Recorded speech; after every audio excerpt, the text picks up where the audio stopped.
In this video, I'm going to show you some basic chords for baritone ukulele, and then we'll look at some variations to spice up your sound. Thank you to John Mulaney for introducing me to the best t-shirt on the planet.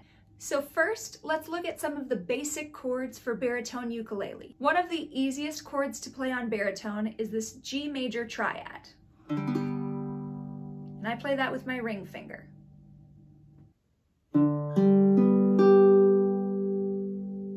We can play an E minor chord very easily, just middle finger on the second fret of the D string. We've got an E major chord, only requires 2 fingers. This is our C chord, which you'll notice is just like an E minor, but we're adding the pointer finger. This is our D chord.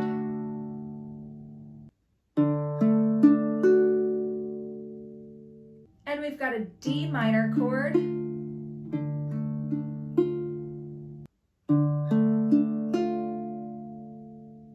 For the A chord, you can use 3 fingers, or sometimes I honestly bar the first 2 with my pointer and use my middle finger on the third, but it's whatever's most comfortable for you.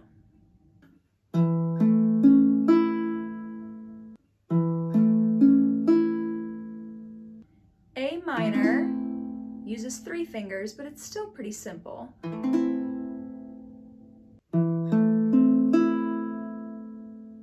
You may have encountered an F chord before, which can be really challenging because it requires us to bar here on the 3rd and 4th strings. But of course, in a lot of scenarios, we can substitute an F major 7 by letting our finger off of that 4th string. So that's just open. In my opinion, it's totally worth learning to bar if you can. But if you don't have the option, F major 7 can be a fabulous substitute. So let's look at that G chord. That's our G major triad. It's got a G, a B, and a D. If we move down 1 fret, so we've got our middle finger on the 2nd fret of the 4th string, that's going to give us a G major 7. So that's a G major triad with a major 7th on top.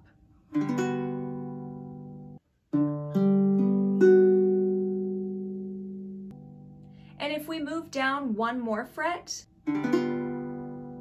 that's a G dominant 7, or more commonly called a G7. That's a major triad with a minor 7th on top. If we were to strum all open strings, that can be called a G6 chord, which is a G major triad with a major 6 on top. This is probably the coolest variation on a G chord that I can show you that doesn't require barring. All we're going to do is put our pointer finger on the 1st fret of the 2nd string and our middle finger on the 1st fret of the 4th string. So it's open, 1st, open, 1st, and it sounds like this. And that's a G7 flat 9. Now that sounds like a pretty complicated chord, but we're only using 2 fingers, and that's going to be a really cool color in a lot of different contexts. Our G7 flat 9 can also be called a G sharp diminished 7. If you have questions, please feel free to leave me a comment or email me at the email address in the description of this video. Now looking at our E minor chord, one simple change can really change the color of this chord. So I'm going to add my middle or ring finger on the 2nd fret of the 4th string, of that top E string.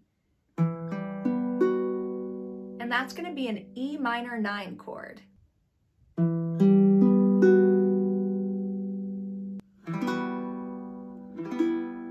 So those 2 sound really nice next to each other. You get that tension and release. Now from our E major chord, one simple change can turn this into an E dominant 7 or E7. And to do that, all we have to do is take the middle finger off. So we've just got the one finger on the first fret of the second string, E7. If you wanted to turn this into an E7 flat 9, you could add your middle finger on the first fret of the E string.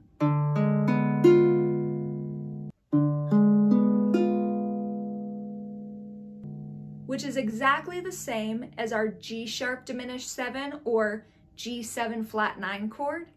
And that's due to the magic of diminished 7 chords. I could do a whole video trying to explain diminished 7 chords, but the long story short is they're magic, and memorizing 2 different shapes will give you access to literally dozens of chords up and down the neck.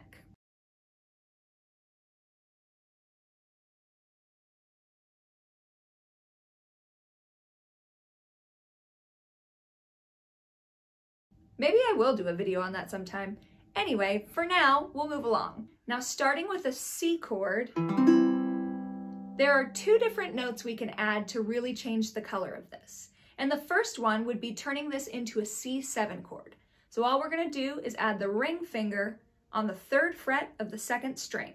So now it's 2nd, 3rd, 1st, open.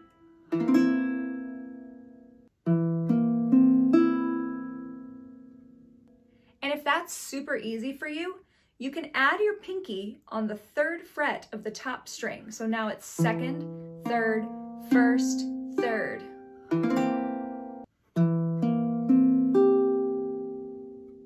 And while it's not technically a bar chord, it does use all 4 fingers, so it's gonna take some work to get comfortable with this one. But if you can do this shape, you can move it up and down the neck and have access to a lot of really cool dominant 7 chords.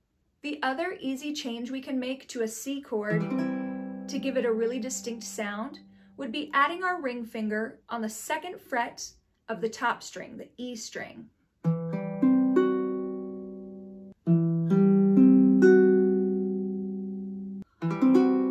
You might recognize this from my Moon River tutorial video, but with this chord you can do some really cool things like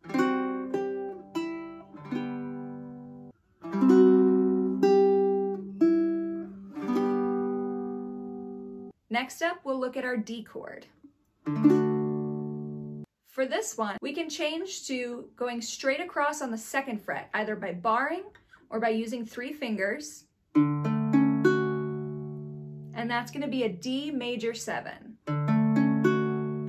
Ooh, ooh, ooh. That's the sound of a major 7 chord. That's what my college ear training professor said.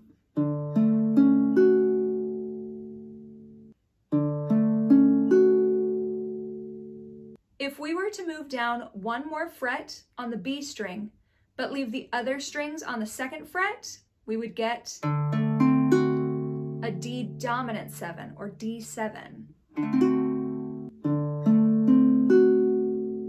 If we were to leave the B string open, that's a D6. So once again, that's a D major triad with a major 6 added on top.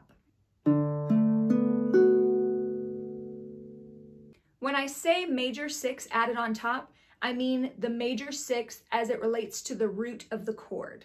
If that doesn't make sense, don't worry about it. If you're interested in scheduling an online lesson with me, you can email me or visit me at patreon.com/AbigailFlowersMusic. Now let's look at that D minor chord. We're gonna turn this into a D minor 7, and there are 2 ways you can do that. The first would be to take your ring finger off and bar the 1st fret of the last 2 strings. So it's open, 2nd, 1st, 1st.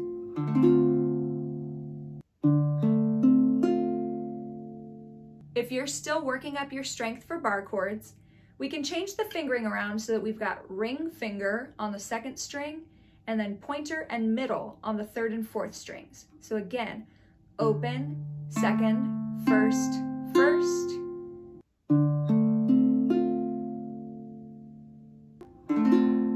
And that's a D minor 7. So next up, we have our A chord, which again, I'm just playing with 2 fingers, but you can play with 3. If we were to leave the second string, the G string, open, it becomes an A7 chord. Now another way we can play this chord is to add our ring finger on the 3rd fret of the E string. That's an A7. The other variation I'll show you for an A chord is a bar straight across the 2nd fret. Now obviously some people don't have the option of barring, so don't worry about it. But if this is something you're working on, you can bar straight across the 2nd fret and maybe use your middle finger as a little bit of backup as you're getting used to this. But that's going to be an A6 chord.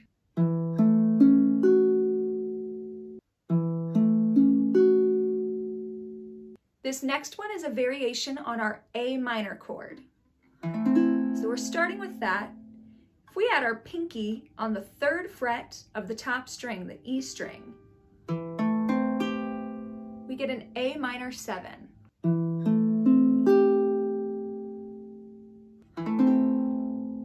Now, I'll be the first to say that's a really hard chord to pull off. It's a shape that I use really often further up the neck, but I always do it by barring the first 2 strings with my middle finger. So it looks like this. Now up here it's a C minor 7 chord, but it's nice to practice where the tension is a little bit lower. So you can see it's 5th, 5th, 4th, 6th to be a C minor 7. And I'm just using that shape down here to be an A minor 7, but you can use 2 fingers instead of barring. And that's an A minor 7. So we already looked at F major 7, but one thing you can change to spice this up is adding your pinky on the 3rd fret of the top string. That's just beautiful. That's called an F add 2 chord. Don't forget to join us on Saturdays at 11 a.m. Central for our Jazz Brunch live streams here on YouTube. So let's look at the 2 progressions I played at the beginning of this video. The first one is a simple 1, 6 minor, 4, 5 in the key of G major. So that's going to go like this.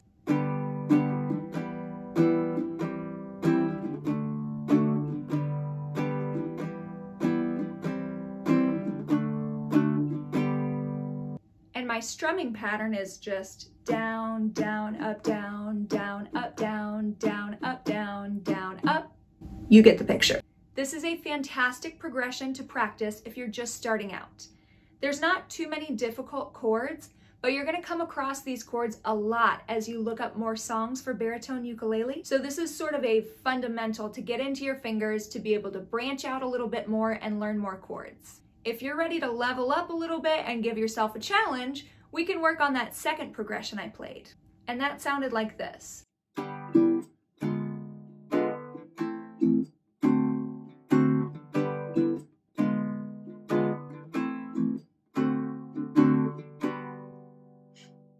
So you'll recognize these from the chords we just went through. We're doing a G major on the down strum, G6 on the up strum. That's totally optional. You can just keep it on G. And that second chord is our G7 flat 9, also known as a G sharp diminished 7, leading to our A minor. And if you really want to stretch it, you can do that A minor 7. And then we go to our D7. And at any point you like in this progression, you can substitute G major 7 or G6 for the G major chord. Let's watch that slow down a little bit for the strum pattern.